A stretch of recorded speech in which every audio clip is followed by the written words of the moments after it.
Hey guys, I am Surbhi and once again welcome to my channel Key Differences. Today we will be discussing about the rules for debit and credit, that is, golden rules of accounting. So friends, let's get started.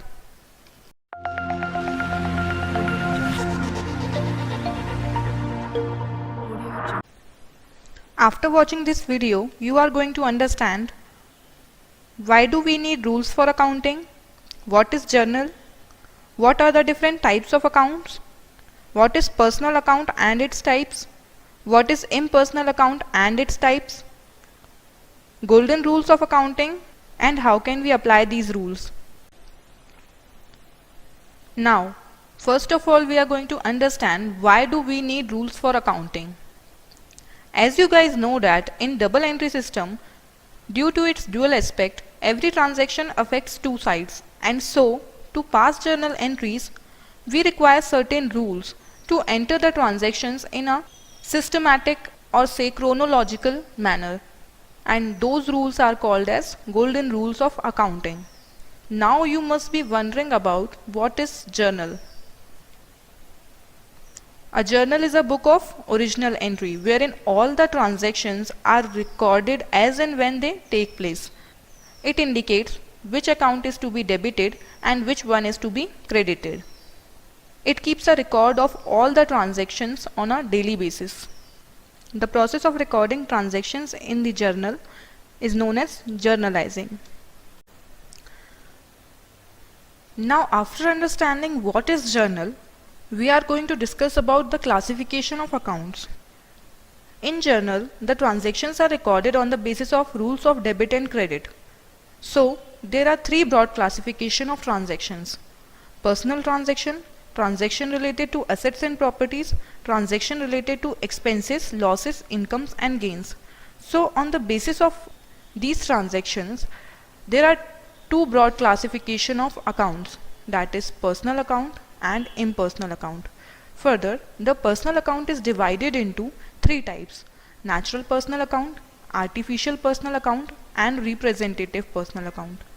Further, impersonal account is classified as real account and nominal account.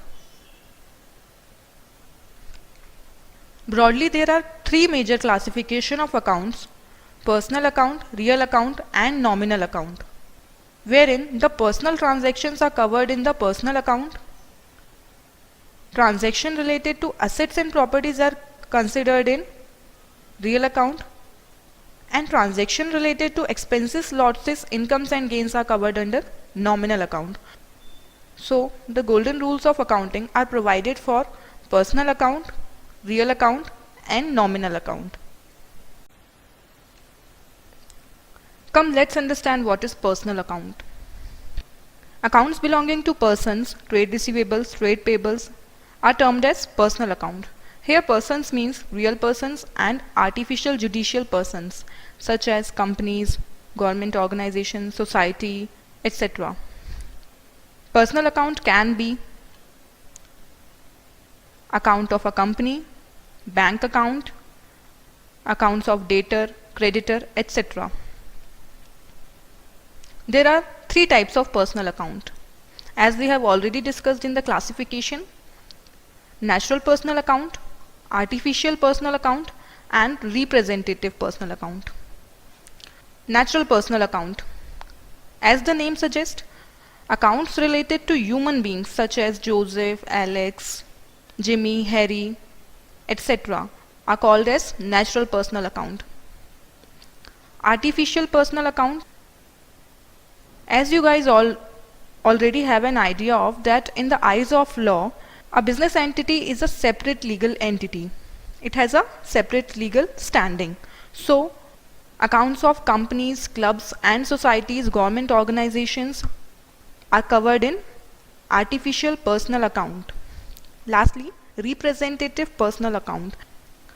Accounts other than natural personal account and artificial personal account are categorized under representative personal account.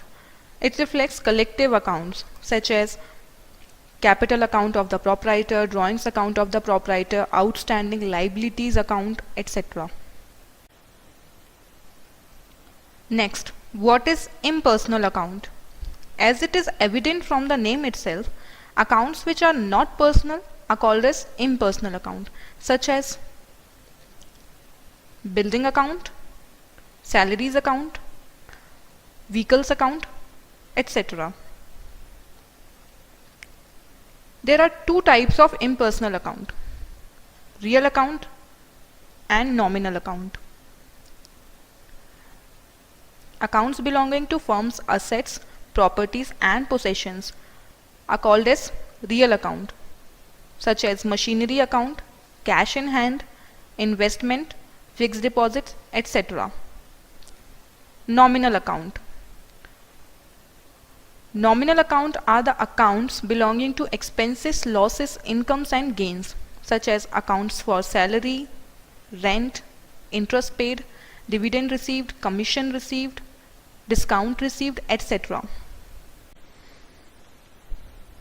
Golden rules of accounting. The three major types of accounts, that is personal, real and nominal account, have two rules each, one for debit entry and one for credit entry.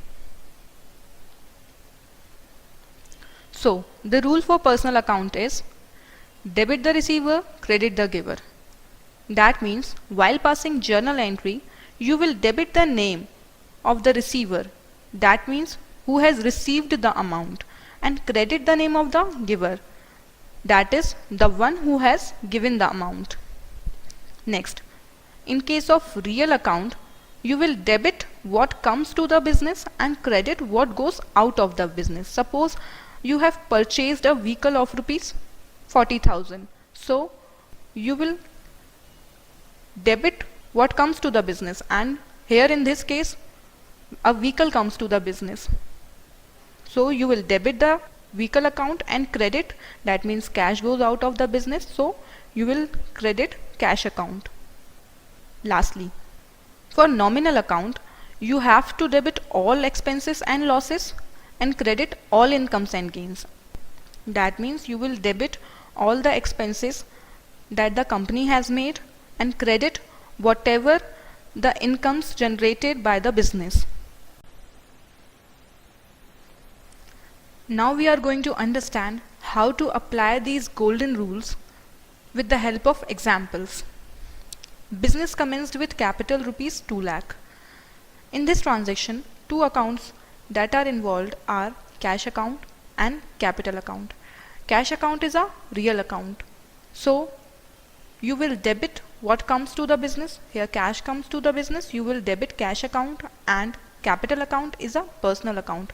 You are going to credit the capital account of the proprietor of business. So the journal entry would be cash account to capital account.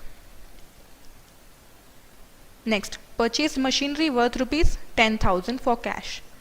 The two accounts which are going to be affected in this case are machinery account and cash account. As both are real account, you are going to debit what comes in and credit what goes out. So in this case, machinery is coming to the business, so machinery account will be debited and cash goes out of the business, so you are going to credit cash account. So the journal entry would be machinery account to cash account.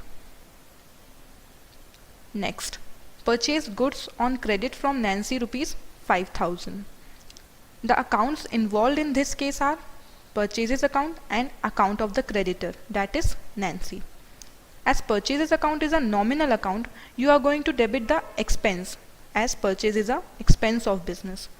So you are going to debit it. And creditor account, that is Nancy's account, is a personal account. So you are going to credit the giver.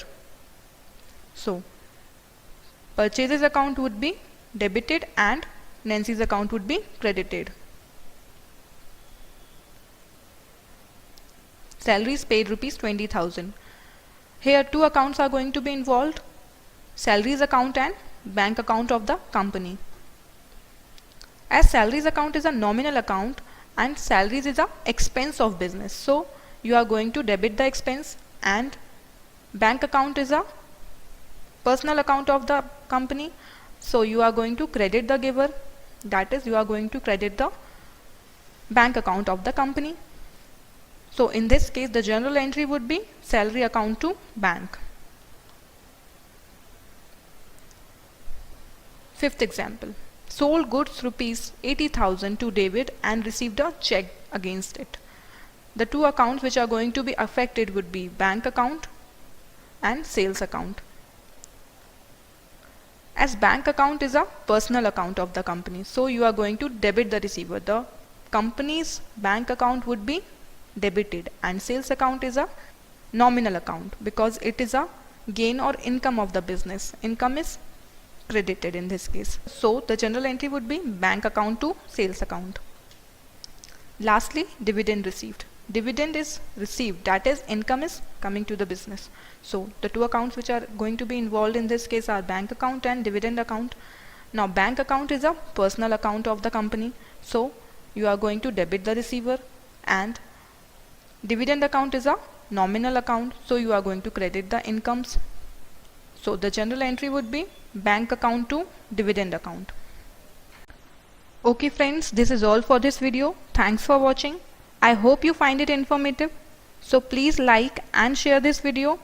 And if you have any queries or feedback for me, you can comment below. Please subscribe our channel to never miss a video from Key Differences. So guys, bye bye for now and catch you in the later one.